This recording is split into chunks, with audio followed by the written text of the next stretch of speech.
As if the beat wasn't enough, the Oh my piano and gosh. guitar lines are playing in 12/8 time over the 4/4 beat.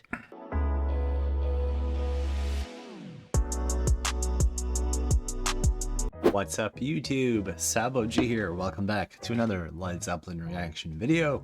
Today we're going to be watching a video called What Makes John Bonham Such a Good Drummer?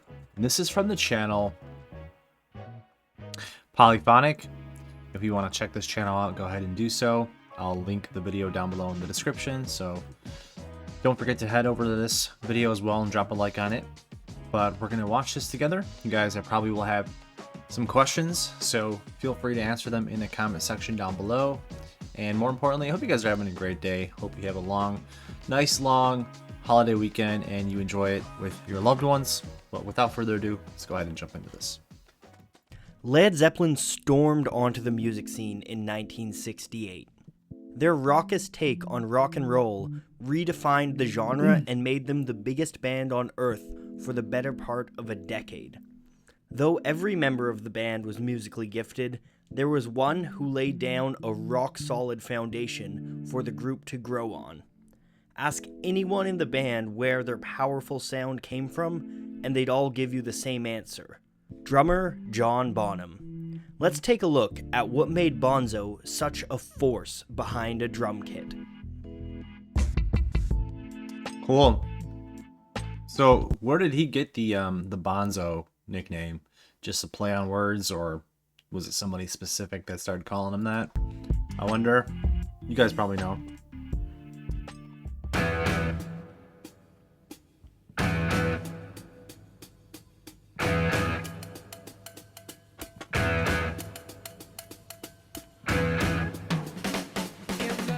What you just heard is the intro to Good Times, Bad Times, the opening track to Led Zeppelin's debut album.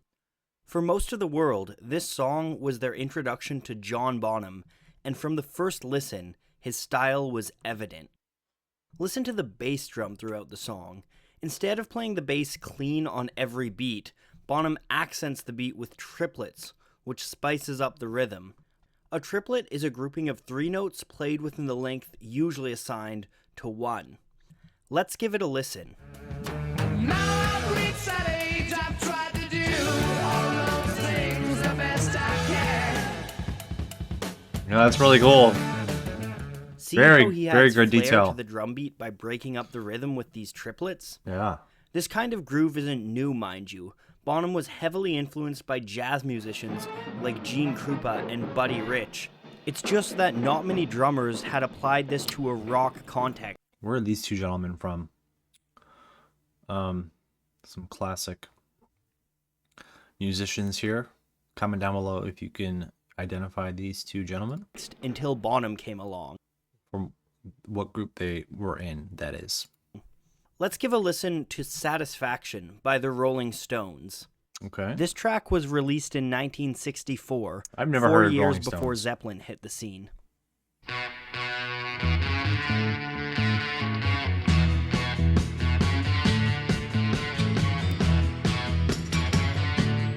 Hear how this drum beat is tight and on top of the beat, giving the song a kind of steady urgency. Now let's compare that to a John Bonham beat. Check out Heartbreaker.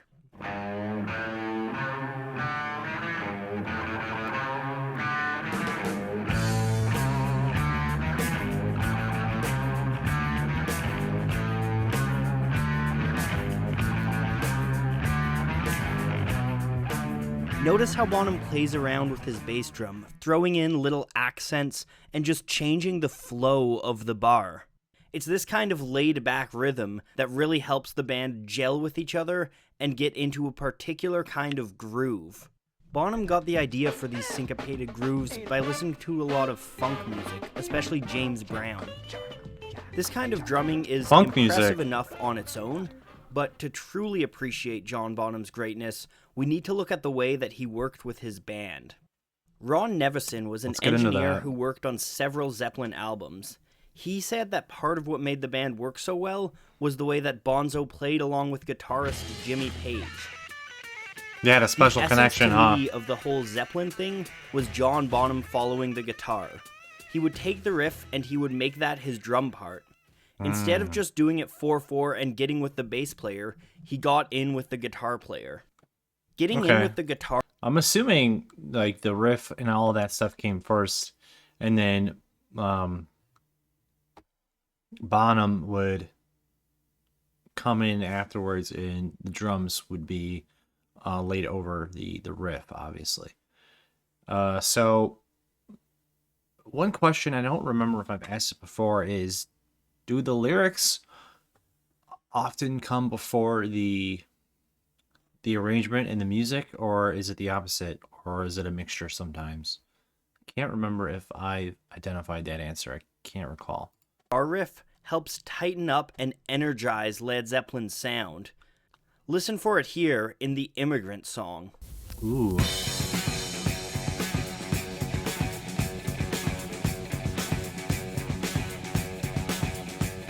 And here it is again in the Wonton Song, this time a little more complicated.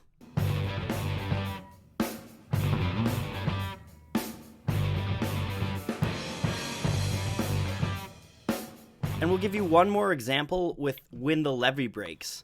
Listen to how Bonham stays tight with Page even when the song changes its phrasing. Ooh, okay.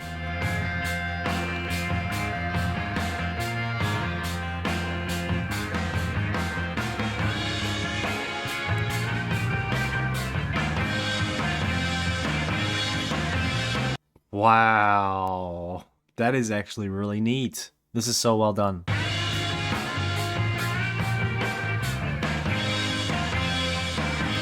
Did you hear it? This kind of chemistry between the band becomes especially important when they move towards more complex pieces of music. Let's look at Kashmir, for example, one of the band's most iconic songs.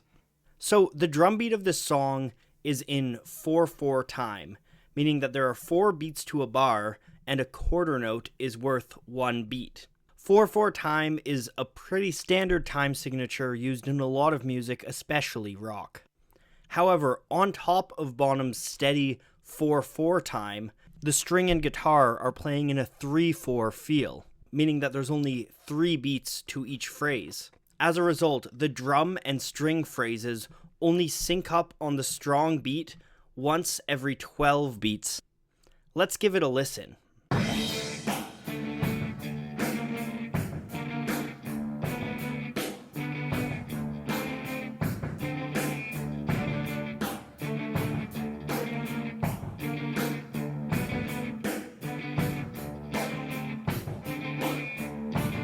By mixing the time signatures, Zeppelin add a kind of tension to the song, and it really meshes well with the intense feeling of the escalating strings.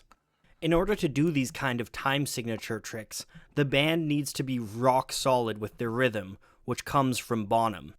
This relationship is pushed to its limits in Black Dog. So he's really the foundation of everything that we're hearing. If he is not on point with the drums, the rest of the music can't flow, and it'll mess up the whole rhythm. The entire sound and force of the music is coming from the drum kit. And I guess you never really, I really never thought about it. But yeah, that is like, wow. Everything is derived from the rhythm that the percussion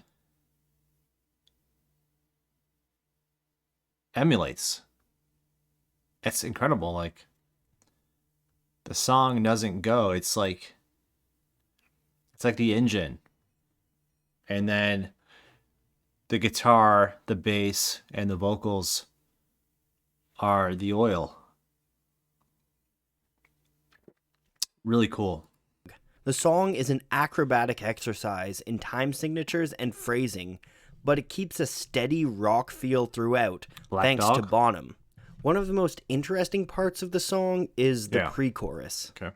In this section, the guitar and bass riffs actually move by half a beat with each repetition. The band is effectively playing in 9/8 time over Bonham's 4/4 drums, but you wouldn't know it without a close inspection. Listen to the way that the guitar hook moves around the drum beat, never matching up in the same part of the bar.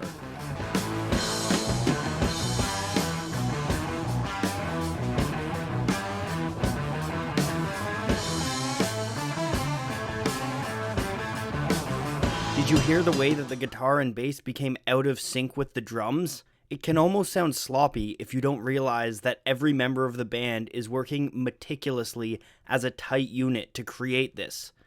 John Paul Jones called the kind of feeling that it creates a stomp groove, and this kind of groove can't exist without Bonham locking down the beat. Interesting With term. a less steady drummer, this breakdown could have easily fallen into chaos. I'm So wondering, like, what would have been Led Zeppelin had they have not had the same drummer? What would the caliber of the music be? In your opinion, you guys, if John Bonham was not John Bonham and it was someone else, do you still think Led Zeppelin would have raised the bar, and do you think they would have had the same caliber and reputation that they have today, that they have just grown and been known for? Comment down below your thoughts. Would they still be a top tier band? Would they still be very recognizable, and would they have set all these standards, or would they have just been an average band? That should be a very interesting conversation piece. Let me know what you guys think. Look at one more drum piece.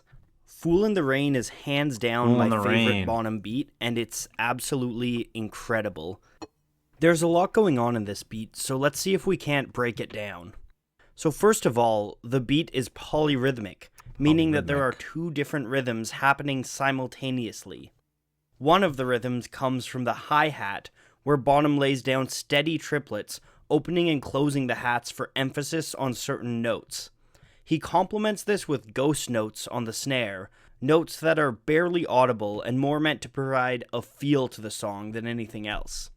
Beneath this comes the second rhythm, where Bonzo plays a swung halftime shuffle on his bass and snare. As if the beat wasn't enough, the Oh my piano and gosh. guitar lines are playing in 12/8 time over the 4/4 beat.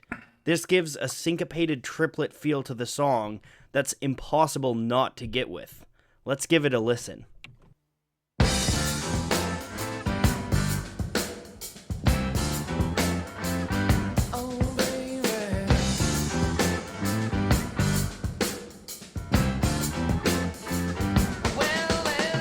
Wow, you really don't realize how many things are going on until you hear it in such detail like this, and then you are focusing on, a section and really trying to dissect that section with everything that you're hearing, like this gentleman is explaining here in the video. It's really crazy.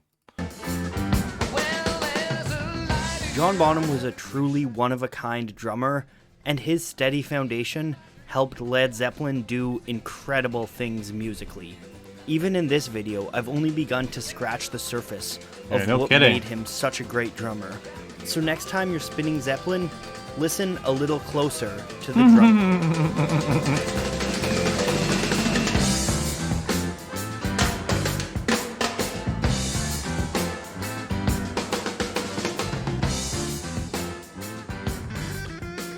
That was truly something else. Wow. Awesome video. Guys, go ahead and check this channel out if you're interested. Maybe show this video some support. Go leave a like on it. That was really interesting. This is what I love. Just getting into these deep dives and just learning.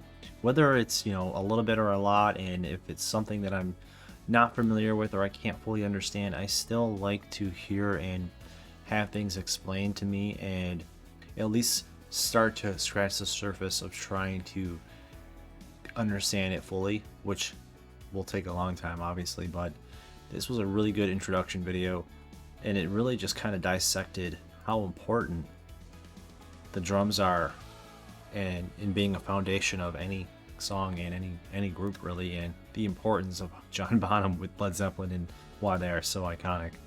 Comment down below, you guys. Let me know your thoughts about this, and also I had a few questions laced in there throughout the video, so don't forget to answer those as well. Maybe leave a like on the video and subscribe if you enjoyed this little reaction. Thank you guys so much. Hope to see you in the next one. Until then, peace.